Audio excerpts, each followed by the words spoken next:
Sir ఉమాని and ఒక చిన్న మీరు చాలా ప్రెస్ మీట్స్ అటెండ్ అయ్యారు, ప్రెస్ క్లబ్కి వచ్చారు, జర్నలిస్ట్లకి హెల్త్ కార్డ్స్ అన్నారు, అవి 100% సక్సెస్ అయ్యాయి. కరోనా టైంలో 20,000 కూడా చాలామందికి హెల్ప్ అయింది. ఒక చిన్న క్వశ్చన్ ఏంటంటే, ఇప్పుడు ఫ్యూచర్ సిటీ అనేది అది చాలా దూరం, అది అవుతుందో లేదో క్లారిటీ లేని ప్రాజెక్ట్ అనేసి మీరు అంటారు. మంచిర్యాల అండ్ మంచిర్యాల అండ్ బుద్వేలు మంచి ల్యాండ్ మార్క్ ఉన్న ప్లేస్.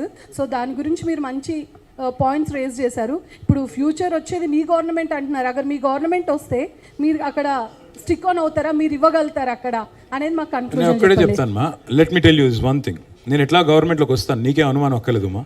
ఎట్లాగ వస్తాం మేము గవర్నమెంట్లోకి, ప్రజల దయ మా మీద ఉంటుంది. 100% వస్తాం. 100% మీకు నేను మాటిస్తా ఉన్నా. ఈయన ఇవ్వడు కూడా, అది కూడా చెప్తున్నా నీకు. ఫ్యూచర్ సిటీ పేరిట డ్రామాలు తప్ప ఈయన మీకు ల్యాండ్ ఇవ్వడు, పట్టాలు ఇవ్వడు, అది పక్కా. ఇచ్చినా మీరు తీసుకుంటే ఇక నేనేం చేయలేను. ఎందుకంటే మీరు అక్కడెక్కడో జూ పార్క్ పక్కన, మీరు ఫార్మా యూనిట్ల పక్కన పోయి మీరు ఉంటానంటే నేను చేయగలిగింది ఏం లేదు.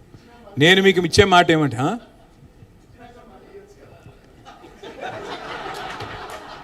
ఇచ్చినాక మళ్ళీ ఇవ్వచ్చా? ఇది మాకు తెలియదు. ఈ స్కీమ్ ఏదో 1 for 2 స్కీమ్ నాకు తెలియదు. సరే, మీ గవర్నమెంట్ వచ్చాక మీరు ఇళ్ళ స్థలాలు ఇస్తారన్నారు. మీతోనే ఒక కమిటీ వేస్తాను, నేను మాటిస్తున్నా మీకు ఈరోజు.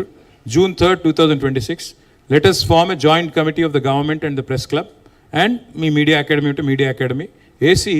I will let you decide this place. మీరు డిసైడ్ చేసిన తర్వాత మీరు ఎంపిక చేసిన స్థలంలో ఇస్తాం. అది పక్కా. Okay, thank you.